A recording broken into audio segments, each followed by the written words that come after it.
Hey, salut les amis, bienvenue sur la chaîne de NetEpic Palladium. NetEpic Palladium, le jeu pour faire de grandes batailles dans l'univers de 40K.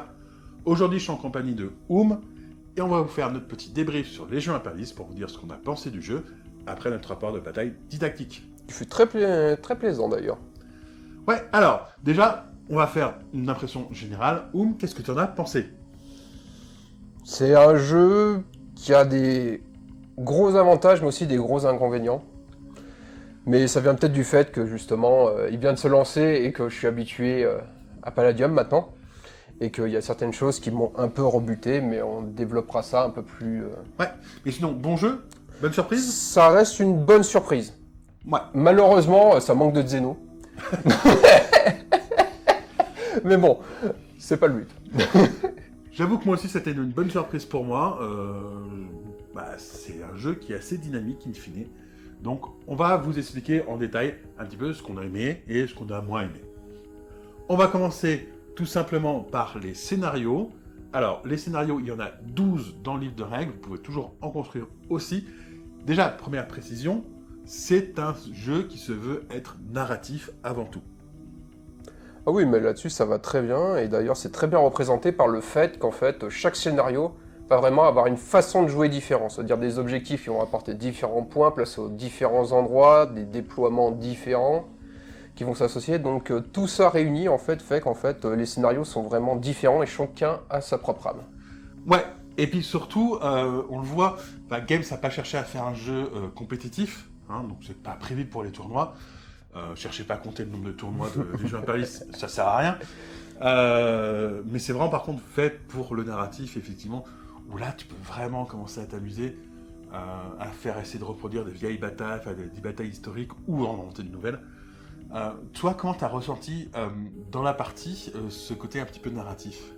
Là, on va vraiment le retrouver sur le principe qu'on a retrouvé déjà sur notre partie. Le petit format permet justement d'aligner beaucoup de figurines, et quand on a beaucoup de figurines, on a vraiment une impression de diriger une vraie armée. Ouais.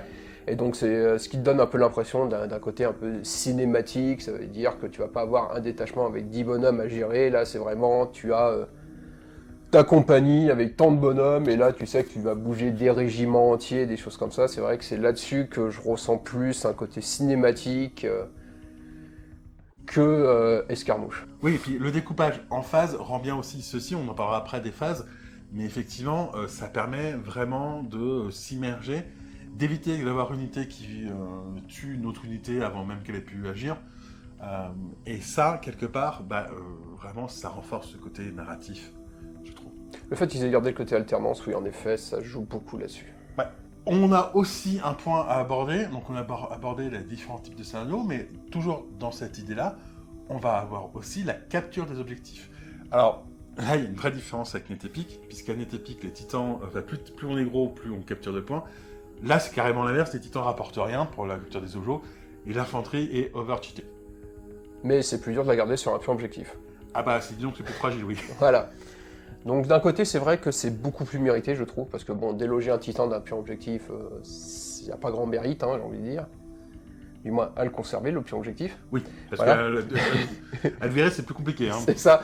Mais c'est vrai que quand tu as un détachement d'infanterie dessus, tu peux le laver assez facilement avec 2-3 unités qui vont tirer dessus, quoi. Ouais, et c'est là... Vas-y. Donc c'est vrai que c'est ce côté-là que je trouve qui est intéressant, qui récompense en fait le fait que tu risques une unité, tu sais, qui peut facilement être délogée, par rapport à une autre unité qui est très difficile à déloger. Ouais, et alors c'est là où on voit que Games a vraiment voulu mettre l'infanterie au cœur du jeu, puisqu'effectivement, alors il y a cette règle-là, mais il y en a d'autres aussi sur les bâtiments, on va voir plus tard, où en fait, l'infanterie, grosso modo, c'est vraiment le cœur, hein, c'est les tanks et même les titans, ils sont intéressants à jouer aussi, mais c'est pas ce qui va te faire gagner, in fine. C'est vraiment l'infanterie, pour le coup, qui est très intéressante. On va parler maintenant des phases de jeu, enfin d'un tour de jeu et des phases de jeu de façon générale. Ouais. Alors, on retrouve, comme à NetEpic et comme à Epic Space Marine V2, puisque c'est l'ancêtre commun, les 3 phases, hein, les 4 phases, pardon, la phase initiale. Alors, ils ont rajouté la phase initiative, mais c'est un jet de dés, donc il finit jamais la phase initiale. Ouais. Phase initiale ou phase d'ordre, hein, si vous appelez ça comme vous voulez. Phase de mouvement, phase de combat et phase finale. Donc ça change pas. Alors, je sais que certains vont dire, ouais, mais ça fait très découpé, etc. au contraire, moi je trouve que ça renforce ce côté justement narratif, et surtout ça a un gros avantage pour moi. Je sais pas ce que t'en penses, mais pour moi ça évite le syndrome de je viens de bouger une unité, je t'en ai tué une, allez pouf mallette, t'as pas pu la jouer. Alors moi, comme je dis, c'est vrai que du coup j'ai fait très peu d'autres jeux à côté du Palladium, et je dois admettre que depuis que j'ai joué à la version où on a une seule grosse phase qui gère tout, c'est-à-dire la phase de combat, voilà. La phase de mouvement, la phase de combat, c'est vrai que moi, revenir à ces phases vraiment découpées, j'ai énormément de mal. Ah oui, c'est pas forcément une mauvaise chose en fonction de ce que t'attends, mais c'est vrai que je trouve que ça fait perdre une partie dynamique un peu, que ça soit coupé comme ça.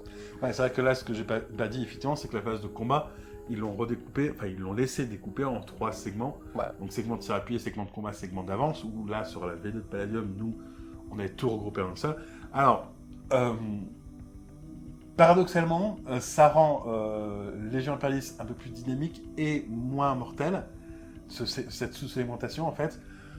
Alors pourquoi moins mortel ? Parce que là c'est la non-division des tirs qui fait qu'on est obligé de concentrer ses tirs, donc on va pas pouvoir les diviser. Mais aussi le fait d'être découpé, on va pas pouvoir retarder ce qu'on veut pour être sûr de trucs, de se dire de détachement qui ont tir appuyé, je vais peut-être attendre avant de l'utiliser pour voir ce qui se passe après un assaut, etc. Donc, typiquement, là, on est obligé de tirer avant. Donc, ça rend le jeu un peu moins mortel. Et puis, par contre, ça le rend un peu plus dynamique. Alors, c'est paradoxal hein, que NetEpic, mais parce que... Enfin, un peu plus rapide. Plutôt que dynamique. Plus rapide. Parce que là où à NetEpic, on va souvent avoir la question à se poser de qu'est-ce que j'active, là, on a moins de questions à se poser, puisque c'est d'abord tout ce qui est en tir appuyé, puis tout ce qui est en assaut, puis tout ce qui est tir en avance. Donc il y a moins de questions à se poser, in fine. Mais d'un côté, c'est comme je disais, c'est par contre, oui, ça accélère le jeu, mais moi je trouve que ça fait partie, comme on disait, partie cinématique, ça en tue une partie aussi. Oui, en fait, c'est ça, c'est-à-dire que... t'es moins libre sur comment tu veux gérer en fait ton affrontement. C'est ça, en fait, ça accélère le jeu, mais ça enlève une petite partie tactique, pour le coup. C'est ça. Voilà. Donc c'est toujours, de toute façon, c'est toujours un choix, hein. À un moment donné, il n'y a pas trop de solutions. Il faut qu'on choisisse entre le côté tactique et le côté longueur de jeu, évidemment. C'est pour ça que moi je maintiendrais par exemple que j'ai énormément de mal avec la refragmentation en fait du système et que je préfère l'autre, mais comme je dis, ça reste largement jouable. Oui. Faut juste se réhabituer un petit peu. C'est ça. C'est vrai que pendant le rapport, 2-3 fois, j'ai voulu faire tirer des tirs en avance pendant la phase de tir appuyé. Donc voilà. Il y a aussi une nouveauté à Ellie qui est assez intéressante, c'est l'ordre de marche. En fait, c'est la division de l'ordre de charge en deux. Donc on a d'un côté l'ordre de marche qui permet de doubler son mouvement sans engager, voire le tripler son infanterie. Et l'ordre de charge qui permet soit de doubler son mouvement pour engager en assaut, soit si on ne peut pas le faire, on se contente de faire son mouvement et on ne tire pas. Ça, c'est assez intéressant. D'ailleurs, dans la V3, il y aura des modifications sur les ordres, mais on vous en dira plus tard, sur la V3 de NetEpic Palladium. Mais effectivement, ça donne un peu plus de profondeur tactique sur les ordres. Je sais pas ce que tu en as pensé. Alors moi au début, je vais pas le cacher, quand il m'a annoncé ça, j'ai fait c'est quoi cette merde. Voilà. Parce que j'étais habitué à avoir l'ordre de charge qui faisait les deux. Mais c'est vrai que du coup, ça te force à réfléchir beaucoup plus activement. C'est-à-dire que par exemple, si tu as une infanterie, ça peut être beaucoup plus intéressant de te dire je vais pas me mettre en charge, mais je vais tripler mon mouvement pour faire une sacrée projection. Ouais. Et donc c'est vrai que cet ordre-là, en fait, c'est un ordre si on veut jouer des armées de type avance, de milieu de table qui vont prendre de la position, et un ordre très très intéressant, je trouve, pour ce type d'armée-là. Qu'on n'a pas, malheureusement, à Palladium, mais bon. Ouais, mais c'est le gros avantage que je trouve, c'est que justement, ça permet de faire vraiment des armées qui, premier tour, vont pouvoir directement aller se mettre en milieu de table, et quand même pouvoir tirer sur l'adversaire, tu sais, ou... au tour suivant, ouais. Voilà. Or que là, par moment, quand tu te retrouves avec ton ordre de charge, c'est vrai que du coup, tu ne vas pas te poser la question de « oui, je vais tenter de me projeter plus loin, mais j'aurais pas engagé » ou ouais, et du coup, en plus, il faut que tu te poses vraiment la question quand tu poses ton ordre, c'est que, in fine, vu que ton ordre de charge, si tu ne veux pas charger, tu te fais un simple mouvement, eh ben, c'est pas l'ordre automatique que tu as posé si tu veux te redéployer, en fait. Enfin, si tu veux être capable de charger ou te redéployer. Il faut que tu réfléchisses avant si tu redéploies ou si tu t'engages en assaut. Comme on a eu sur un moment où moi j'ai mis mes Space Marines pour me dire éventuellement il va venir dans mon camp pour essayer de me déranger, mes Space Marines d'assaut, je les mets en charge. Du coup il n'est pas venu et là je me suis retrouvé avec des gars qui se déplaçaient de 10 cm. Ouais, c'était sur la première partie qu'on a fait, le premier tour qu'on a fait en dehors du rapport de bataille. Ouais. C'est ça, donc ça c'est des trucs qui surprennent. Ouais. D'ailleurs, on vient de parler d'assaut, mais on va justement, ça te fait des spécialités d'assaut, on va parler de l'assaut justement.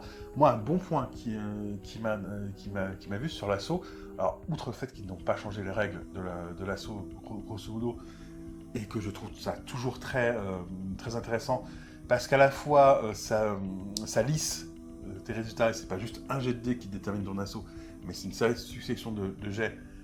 C'est quand même très rapide, faut arrêter de dire le contraire, c'est très rapide à faire. Et puis, il y a deux petites règles en plus.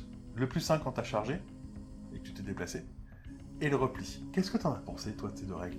Alors, j'ai eu, premièrement, un petit mal avec le plus 1, parce que je dois admettre que c'était pas habitué, donc je me disais, je vais le laisser venir m'engager, et après, tu sais, je vais le surcharger comme on fait habituellement sur Palladium ou autre.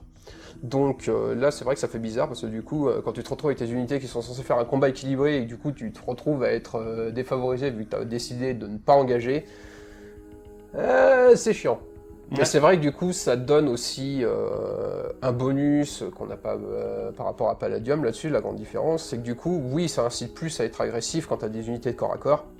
Parce que du coup, ils ont un réel avantage à venir engager. Sachant que le défenseur, lui, a toujours son tir contre recharge classique, donc ça veut dire que lui, il a son avantage de tenter de te tuer des figurines avant, mais toi, tu as un avantage à te dire, je vais venir lui casser la gueule. Ouais. Alors que quand t'as pas ce bonus-là, des moments, tu vas hésiter, tu vas te dire, l'unité, elle est peut-être un peu trop forte, je vais peut-être galérer, on est à même facteur d'assaut, je vais pas tenter d'engager, alors que là, par exemple, à même nombre de figues, t'es pas forcément obligé de surcharger. Mmh. Et puis moi, je suis d'accord avec toi, et en plus, le repli qu'il y a derrière, donc on n'a pas beaucoup vu, il faut l'avouer, dans le rapport de bataille, parce qu'on a resté tout d'une test de morale quasiment, mais le repli en fait, qui consiste à dire, tu rates ton test de morale et tu vas te replier d'un des 6 pouces, on l'a vu avec un rhino, c'est tout. Moi je trouve ça intéressant parce que du coup, le joueur qui a vraiment combattu, enfin gagné l'assaut, il a une chance de repousser son adversaire, c'est pas une retraite, donc vous conservez, vous pouvez toujours agir après, mais vous êtes replié, vous vous repliez, et in fine, ça permet à celui qui a lancé l'assaut de prendre la position sur le terrain, quoi. C'est ça. Ou à défaut de prendre la position, par exemple, si c'est des troupes dans un bâtiment, tu ne pourras pas rentrer dans le bâtiment. Si, tu peux. Ah. Si tout l'adversaire, parce que ça on l'a pas vu, donc tu n'avais pas pu le voir. Ouais, voilà. Si son adversaire se replie, par exemple, tu attaques des troupes dans un bâtiment, tu gagnes et l'adversaire fait son repli, d'accord? Donc il sort du bâtiment et toi tu peux y rentrer à ce moment-là. Voilà. Mais c'est pareil, par exemple, ça va permettre d'enlever des unités, de la capture d'un objectif, parce qu'elles sont sorties en dehors de la zone de capture, parce qu'elles ont fui, ou d'autres choses. Donc c'est vrai que sur le coup, là, on peut pas se dire, je vais mettre plein de troupes de mauvaise qualité avec du très mauvais moral, pour tenir une position, tout seul, et se dire, bon, lui, il a des troupes un peu plus élites, il va faire, je vais venir les engager, même si t'es plus nombreux, je te fais suffisamment de morts pour que tu aies un jet de morale à faire. Maintenant, après tu fuis, je vais prendre le plein objectif. Donc ça aussi cet intérêt-là de dire, les unités, faut quand même envoyer des trucs capables de tenir, qui ont quand même un minimum de morale, parce que les troupes qui ont plus de morale, comme on pouvait faire à l'époque, avec tout ce qui est garde impériale, où tu avais 10 bonhommes, tu les mettais, c'était très dur de les faire rupture. Là, avec le système de repli, j'ai perdu mon corps à corps, ils peuvent se retrouver quand même à fuir, malgré le fait qu'ils aient encore beaucoup de troupes. Ouais. Et donc, tu perds ton point. Donc, c'est vrai que ça, c'est à juger, justement, la puissance des troupes à envoyer, le mélange d'unités à envoyer, justement, pour conserver son objectif contre un corps à corps. Ouais. Et alors, on va continuer sur le moral, et alors là, on va parler d'un point qui est un peu compliqué à prendre en main au départ, donc il faudra voir sur le terme, c'est quand est-ce qu'on fait des tests de morale suite à des tirs, et quand est-ce que les formations sont brisées. Donc, je rappelle la règle, à chaque fois que vous avez perdu plus de la moitié ou plus de la moitié des figurines d'un détachement sur un seul tir, et en fait quand on compte ces figurines avant le tir et après le tir, c'est à ce moment-là qu'on compare, à ce moment-là vous devez faire un test de morale. Alors ce test de morale, si vous le ratez, vous prenez un ordre de retraite pour le coup, donc vous ne pourrez pas agir sur ce tour-ci, Et puis vous devrez fuir en phase finale. Et surtout, c'est vrai que du coup, ça incite parfois à attaquer une troupe qui n'est pas forcément la plus utile à tuer tout de suite, mais qui par contre, on sait qu'on va pouvoir atteindre la moitié. Et donc du coup, faire un test de morale et potentiellement faire rater des tirs. En fait, plus clairement, le système te permet de te concentrer soit à neutraliser des menaces immédiates, pour que l'ennemi ne puisse pas l'utiliser du tout. Typiquement, si tu as des dévastateurs qui sont sur le point de te tirer dessus à l'initiative, tu vas plutôt tirer dessus rapidement, en fait, pour te dire « je vais les empêcher de tirer ». Mais il y a aussi le fait que tu vas enlever des activations de ton adversaire. Ouais. Une unité qui a perdu son ordre et qui est en retraite, du coup, n'interviendra plus. Donc ça veut dire que même si on a une armée avec moins d'activation, si on gère correctement en fait, ces phases de tir et tout, en fait, on peut se retrouver à prendre l'ascendant sur une armée plus nombreuse avec plus d'activation. Ouais, et puis alors surtout, ça incite pour le coup à avoir des formations, des détachements plus vastes, puisque je rappelle que, par exemple, un détachement d'infanterie de Space Marine légionnaire, c'est 4 socles minimum, donc pour monter jusqu'à 8, ça incite d'en avoir 8, parce que 4 socles, il suffit d'en tuer 2 pour faire un test de morale. 8 socles, il faut en tuer 4, c'est déjà plus compliqué. Voilà. Donc c'est vrai que plus la formation est nombreuse, plus le détachement à socle, et plus ça va être difficile d'atteindre ces trucs-là. Et donc on est à peu près assuré. Par contre, effectivement, on perd en nombre d'activation. Donc c'est un vrai équilibre assez d'avoir là-dessus, entre combien d'activations j'ai, quelle est la puissance de feu que j'obtiens quand je fais tirer ce truc-là, et la capacité à encaisser ce truc-là. Donc on va voir ça, et puis après il faut aussi prendre en compte que, leur morale, de façon générale, c'est vrai que c'est plus la même chose que le jeu de l'époque, on n'a plus des Space Marines qui ne fuient pas le champ de bataille. Là ça peut, alors après, avec un chef à côté ça devient compliqué, mais... Ouais. Mais là il y a une possibilité que le Space Marine tout seul fuit, ce qui n'était pas le cas avant. À noter aussi d'ailleurs par contre, alors ça c'est un point, alors pareil, il est un peu compliqué à prendre vraiment au départ, et en fait il faut... Alors, on va vous donner une petite astuce pour y arriver. C'est le fait que en fait, les formations sont brisées. En fait, non pas en phase finale, c'est pas en phase finale que tu regardes, mais après chaque tir ou après la partie assaut de la phase de combat. Et ça, ça veut dire qu'il faut être capable de savoir à combien vous en êtes dans votre formation, parce qu'une formation brisée donne des malus au moral. Et en fait, il y a un truc tout bête qu'on fait nous de notre côté, c'est vous prenez une feuille, vous avez vos formations, le point de rupture, et à chaque fois que vous perdez une troupe dans la formation, vous mettez une petite barre, les petits carrés avec la barre centrale pour avoir les trucs de 5, vous marquez vos barres, et dès que vous atteignez le point de rupture, vous voyez très vite en fait. Ah, mais c'est vrai que ce principe de formation, ça m'énerve toujours autant que quand tu arrives à ton brin de break, en fait, le seul détachement qui a jamais été suivi de perte, en fait, se retrouve à fuir. Alors, sachant que, attention, c'est-à-dire qu'il va pas faire de test de morale, c'est que juste que s'il doit en faire un, il aura un malus. Donc ça c'est aussi un truc qu'il faut voir, on a fait se faire avoir dans le rapport de bataille, c'est que c'est pas au moment où tu es brisé que tous tes détachements font un test de morale, c'est vraiment au moment des tirs en fait. Il n'y a que sur les tirs que tu fais des tests. Tirs en phase finale. Non, que sur les tirs. Ah oui, c'est vrai. Phase finale c'est uniquement pour rallier. Ah oui, voilà. Maintenant on va parler de tout ce qui concerne les figurines. Alors déjà on va évoquer un point qui est important, c'est la non-division des tirs. Donc sur la non-division des tirs, qu'est-ce que tu peux en dire ? Je vais modérer mes propos. C'est chiant. Énormément. Surtout qu'on va en venir sur une des autres règles qui a parlé avec ça, qui est très ennuyante par rapport à ça d'ailleurs. C'est le fait qu'ils aient fait des tirs légers, lourds et autres. On détaillera ça un peu après. Mais du coup, en fait, on a certaines armes qui sont spécialisées pour tirer sur certaines unités et pas d'autres. Et en fait, le problème, c'est quand tu te retrouves à avoir ces armes spécialisées qui tirent sur une figue qui n'est pas adaptée, en fait, elles font rien. Tu perds les tirs. Et c'est là où j'ai pas compris pourquoi, en fait, quand tu as tes unités qui ont des tirs, par exemple, anti-véhicules et anti-infanterie, là, ils te disent, tu n'as pas le droit de séparer tes tirs. Tu es obligé de tirer sur la même figue.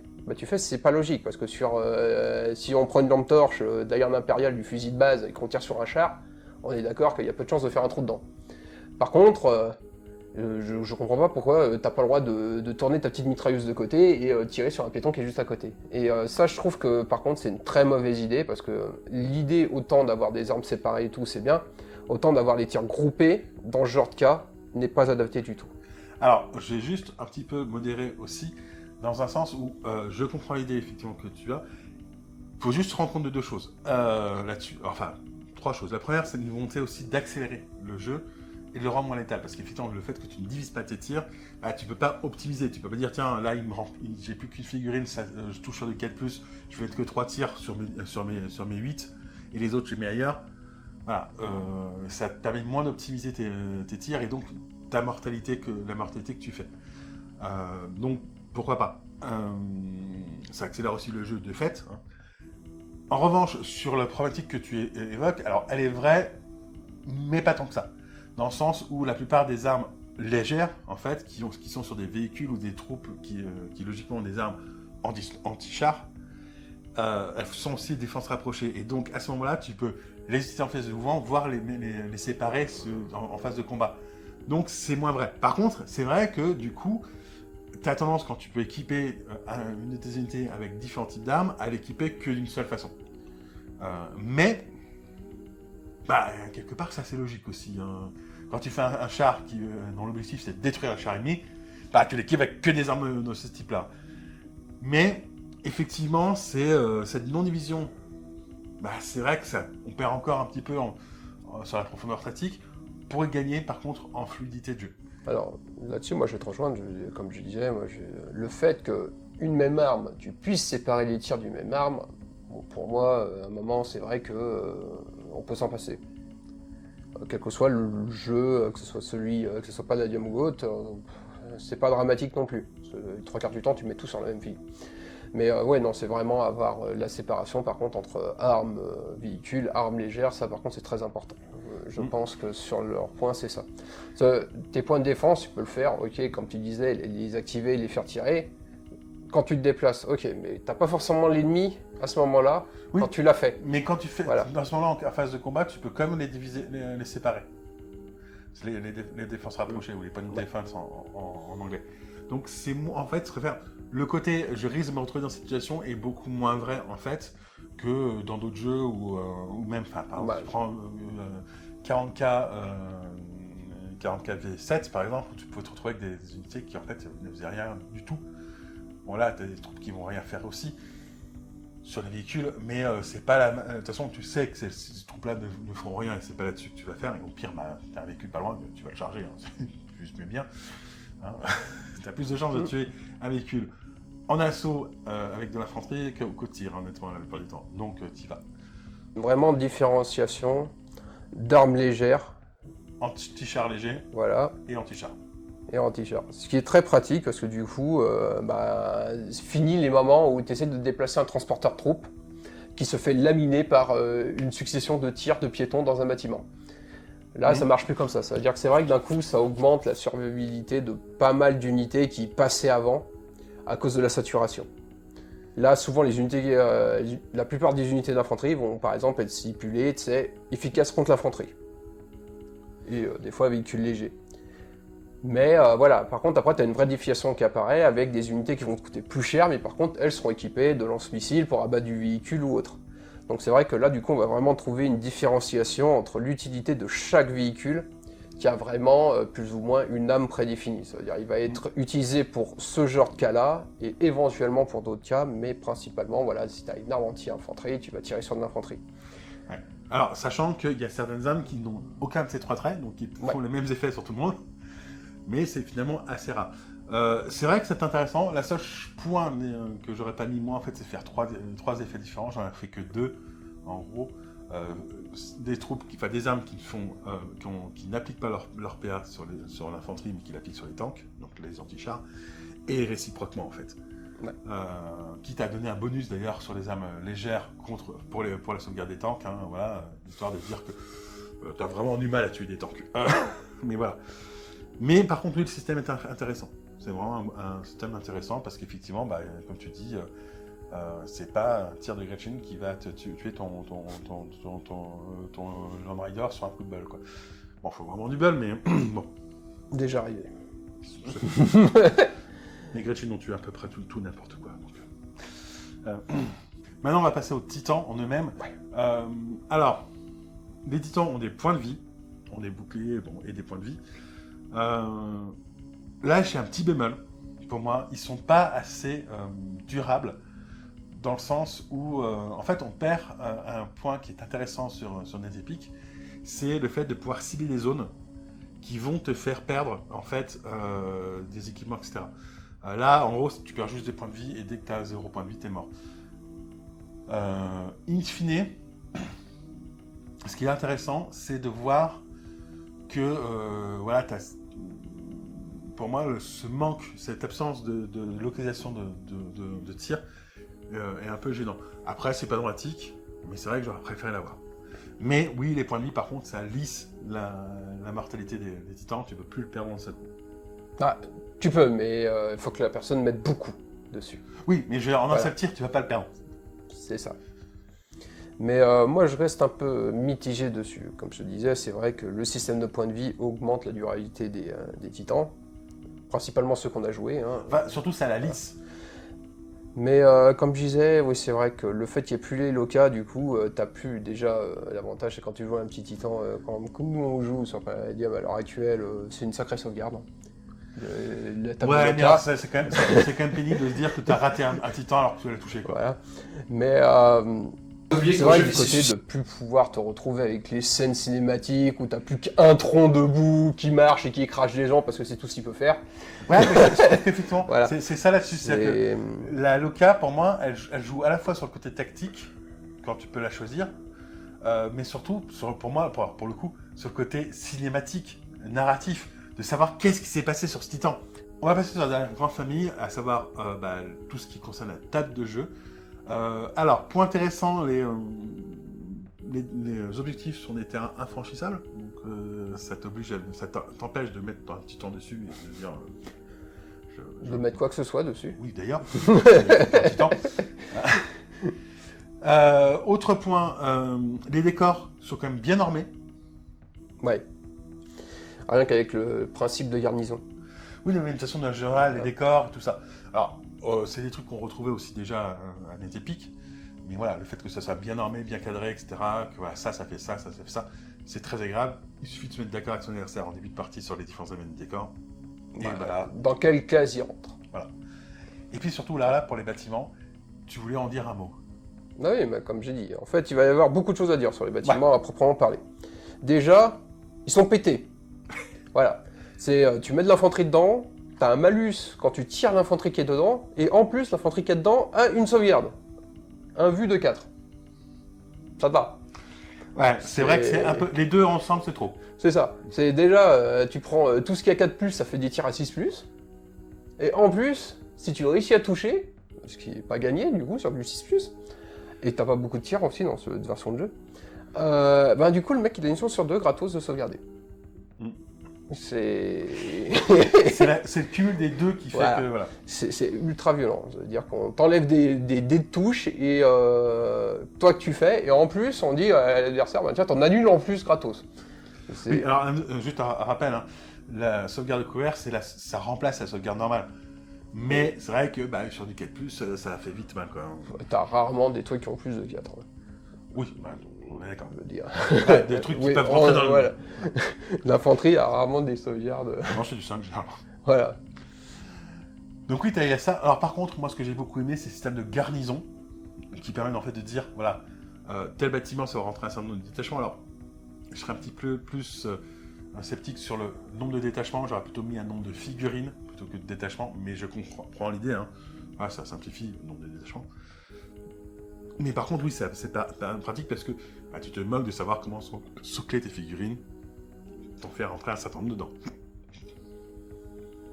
Voilà, moi je suis à peu près d'accord. Comme je dis, par contre, c'est vrai que moi j'ai été habitué et je reste un fervent défenseur de j'optimise mon placement de figurines dans les trucs pour avoir le maximum de champ de vision. Ça, il n'y a plus de problème dans ce jeu-là. Ils ont réglé le champ de vision. Quand tu es dans le bâtiment, tu vois à 360. Oui, et depuis n'importe quel point du bâtiment. C'est ça. C'est le bémol qui m'a un peu énervé là-dessus. Comme je dis, moi je préfère l'autre système, mais je comprends tout à fait l'utilité de celui-là et justement le fait que ça accélère les parties et que ça crée moins de conflits de regarde là et à 1 millimètre tu vois pas. Voilà. Ça simplifie énormément. En fait, c'est pareil. Moi j'étais assez d'accord avec toi au départ. en fait, en ayant testé, ça simplifie tellement la chose que tu te dis que, en fait, ouais, non, mais il y a des trucs qu'il faut simplifier, quoi. Ah mais c'est pas ça, je comprends la simplification, mais moi je préfère l'autre version quand même. J'ai mon petit cœur qui tourne là-bas, mais... mais après, oui, je comprends tout à fait. Et puis, bah, les bâtiments de façon générale, bon, c'est vrai, déjà, les typiques, mais ça renforce l'infanterie. C'est ce que les bâtiments, dans un bâtiment, c'est chiant. Non mais c'est surtout que quand le bâtiment s'écroule, les mecs ne meurent pas forcément. Oui, après, ça c'est pas illogique, mais bon. Mais Ils sont pas en état de combattre habituellement, tu sais, non, mais quand ça le permet, bâtiment s'écroule. encore une fois, ça permet de renforcer. L'idée, c'est de renforcer l'impact de l'infanterie. C'est pas déconnant. Voilà, c'est pas déconnant, moi je trouve. Oui, non mais moi ça me choque. C'est vrai que le mec il se prend le bâtiment qui s'écroule sur sa tête. Désolé, moi je suis au rez-de-chaussée, je prends le bâtiment qui me tombe sur la gueule. Je suis pas en état directement de reprendre mon fusil et d'aller sur le champ de bataille. Oui, mais bon, Voilà. tu comprends là, c'est la guerre. Oui, non mais même si c'est la guerre. Donc il y a ça.